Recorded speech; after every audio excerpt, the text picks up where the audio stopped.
తర్వాత సార్ మిమ్మల్ని అడగాల్సిన ఒక అంటే ఎగ్జాక్ట్ క్వశ్చన్ అనమాట, అది నేను అడుగుదాం అనుకుంటున్నా. అయ్యో, ఎప్పటి నుంచి అంటే మేము చెప్తుంటాం అసెట్ రిచ్ క్యాష్ రిచ్ అని, అంటే ఆస్తిపరులు ధనవంతులు. మేము ఒక రకంగా చెప్తుంటాము, కానీ మీ మీ వర్షన్ ఏంటి? మీ మీ అంటే మీ లాజిక్, మీ థాట్ ప్రాసెస్లో ఇది ఎలా చెప్తారు ఆస్తిపరులకి ధనవంతులకి తేడా? సార్ మీ బుక్లో కూడా రాశారు, నా బుక్లో కూడా రాశారు, cash is king. Cash is king, right. Okay. నేనేమంటానంటే, లెట్ అస్ అస్యూమ్ ఒక 60 ఏళ్ళ వ్యక్తి అంటే జనరల్గా మనం కళ్ళు తెరిచి చూడాలి, కానీ నా ఎగ్జాంపుల్స్ అన్నీ చుట్టుపక్కల కనిపిస్తాయి సార్. నేను చుట్టుపక్కల ప్రపంచాన్ని చూసే నేర్చుకున్న విషయం. లెట్ అస్ సే ఈ కాలనీలో ఒక 60 ఏళ్ళ వయసు పెద్ద పిల్లలు ఎక్కడ అమెరికాలో ఉన్నారు, ఈయన ఒక్కడే ఆ ముసలాతోటి ఆ పెద్ద బిల్డింగ్లో ఉన్నాడు. ఆ బిల్డింగ్ 20 crores 30 crores వర్త్ ఉంటుంది. ఓకే, ఆయన హవాయి చెప్పులకి దారం కట్టుకుని, కళ్ళతోటి దారం కట్టుకుని, అదే జుబ్బా లోపల నుంచి బనీన్ చిరుగులు కనిపిస్తుంటాయి, జుబ్బా వేసుకుని కట్టబెట్టుకుని వెళ్తుంటాడు, పాలు తెచ్చుకుంటాడు, అవి తీసుకుని ఇది నడుస్తుంటాడు. సో ఇప్పుడు ఆయనకి ఒంట్లో బాగాలేదు, ఆయనకి కానీ ఆ ల్యాండ్ కానీ చూపించాలి. 5,000 వెళ్తే ఓ టెస్టులు గిస్టులు రాశారు, 5,000 అంతా కావాలి. 5,000 రూపాయలకి ఈయన ఆ 20 కోట్ల ఇంటిని ఏం చేయగలడు? 20 కోట్ల ఇల్లు ఉంది, 5,000 ఇవ్వలేదు.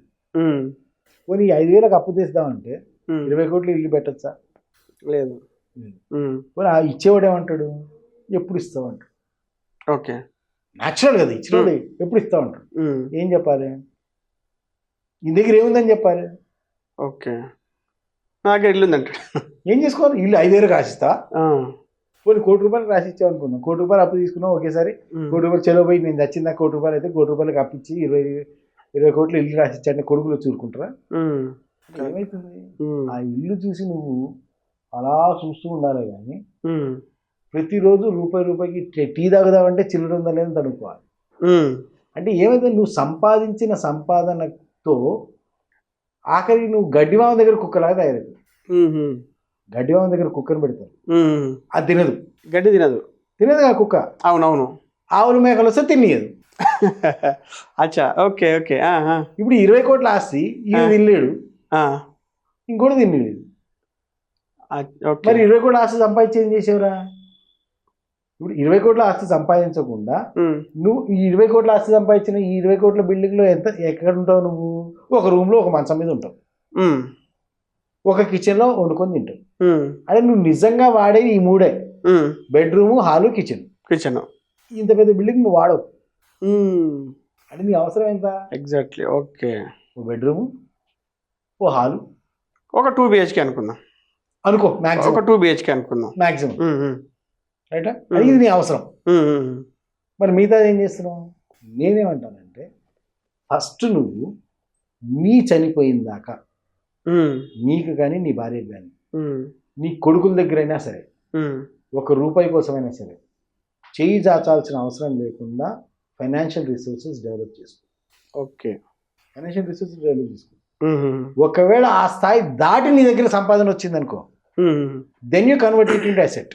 ఓకే, ఎందుకంటే సింపుల్ అండి, డబ్బు ఉంటే నీకు ఉపయోగపడుతుంది, ఆస్తి ఉంటే వారసులకు పోతుంది. అంతే. నీకు ఉపయోగపడని నీ సంపాదన నువ్వు సంపాదించేందుకు? ఓకే, నువ్వు సంపాదించావు అనుకుందాం కాసేపు లాజిక్. నువ్వు ఎవరికైతే ఇస్తున్నావో వాడు దాన్ని నిలబెడతాడా? చెప్పలేము. ఇంకొకటి ఏదో ఇది కూడా ఉంది కదా సార్ సామెత, రెండు జనరేషన్ రీసెర్చ్ అనుకుంటా, 2 జనరేషన్లు సంపాదిస్తారు, 3వ వచ్చి దాన్ని మొత్తం తినేస్తారంట. It's 5 generations. 5 generations. ఓకే, అంటే మీరు చెప్పింది చిన్న అమౌంట్, నేను చెప్పేది 1000 కోట్లు. ఓకే, 1000 కోట్లు సంపాదించిన వాడైనా సరే 6th generation వాడు మళ్ళీ ఫస్ట్ వాడు. ఇప్పుడు ఫర్ ఎగ్జాంపుల్ ధీరుభాయ్ అంబానీ లాంటి వాళ్ళు ఉన్నారు. ధీరుభాయ్ అంబానీ లాంటి వాళ్ళు ఆయన 0 నుంచి మొదలుపెట్టి అన్ని 1000 కోట్ల సామ్రాజ్యాన్ని స్థాపించాడు. వాళ్ళ ఫ్యామిలీలో 6th generation వాడు వస్తాడు చూసారా, వాడు మళ్ళీ అట్లనే స్టార్ట్ చేయాల్సి వస్తుంది. ఓకే, ఈ 5 generation లోపల ఎవడో ఒకడు ఊదేస్తాడు. ప్రొవైడెడ్ ఈ డబ్బుతో పాటు ఫైనాన్షియల్ ఎడ్యుకేషన్ కూడా ట్రాన్స్ఫర్ కావాలి.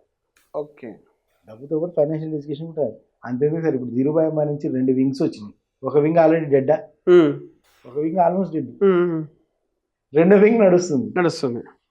సో ఇప్పుడు 2వ వింగ్ నుంచి 3rd generation దాకా, అనంత అంబానీ జనరేషన్ దాకా ఆ ఫైనాన్షియల్ ఎడ్యుకేషన్ ట్రాన్స్ఫర్ అయిందని అనుకుందాం. నెక్స్ట్ జనరేషన్ చెప్పలేం కదా, అవును, ఆపై జనరేషన్ చెప్పలేం కదా. చెప్పలేము. అంటే రాజుల సొమ్ము రాళ్ళు పాలని చెప్పి నువ్వు ఇంత కష్టపడి జీవితాంతం కష్టపడి సంపాదించిన డబ్బు ఎవడో ఒకడు వాడు జలసాలకి తగలబెడతాడే తప్పితే సంపాదించి నువ్వు అనుభవించలేకపోయినప్పుడు సంపాదించింది ఎందుకంటాను నేను. సో ఇవ్వద్దంటలే, ఇవ్వు. నేనున్నాను రేమండ్స్ ఆయన సింఘానియా, విజయపత్ సింఘానియా గారు అన్ని వేల కోట్లు సంపాదించి కూడా ఆఖరి కొడుకు మీద మెయింటెనెన్స్ కేసు వేస్తే కానీ ఆయన బతకలేకపోయాడు. సంపాదన ఎవరిది? ఆయనదే. అవును, ఆయన సంపాదన కొడుక్కి రాసిచ్చి కొడుకు మీద మెయింటెనెన్స్ కేసు చేసి మళ్ళీ దీన్ని బతకాల్సి వచ్చింది. అసలు అవసరం ఎందుకు?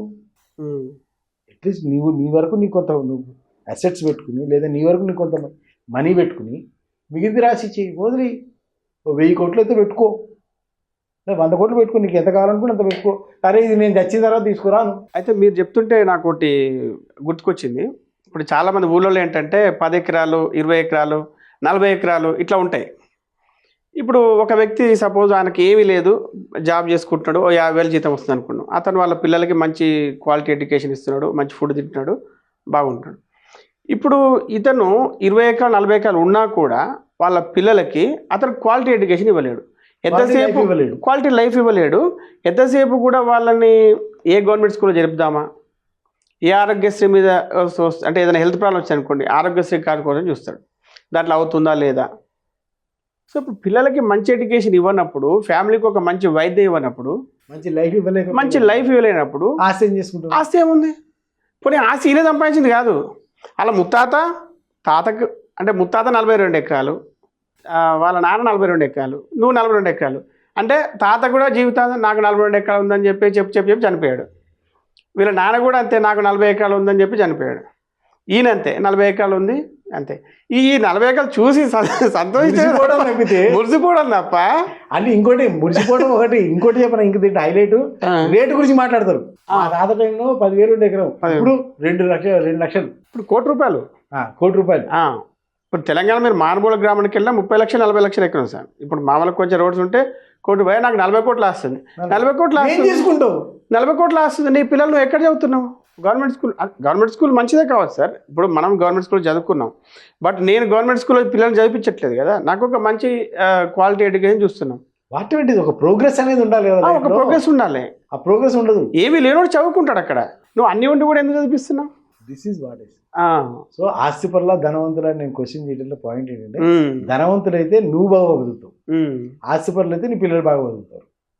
నీ పిల్లలు బాగా బతికించదు అంటలే, కనీసం నువ్వు ముందు బాగా బతికి తర్వాత అలా పిల్లలు కూడా బాగా బతుకుతారో తెలియదు కదా సార్. అదే ఆస్తి వాళ్ళు చెప్పుకోవడం తప్ప ఇప్పుడు ఎలా బతుకుతారు? ఇప్పుడు వాళ్ళకు ఒక మంచి ఎడ్యుకేషన్ రాలేదనుకోండి సార్, వాడి తర్వాత ఉన్నాయమ్మేస్తే అంతే కదా.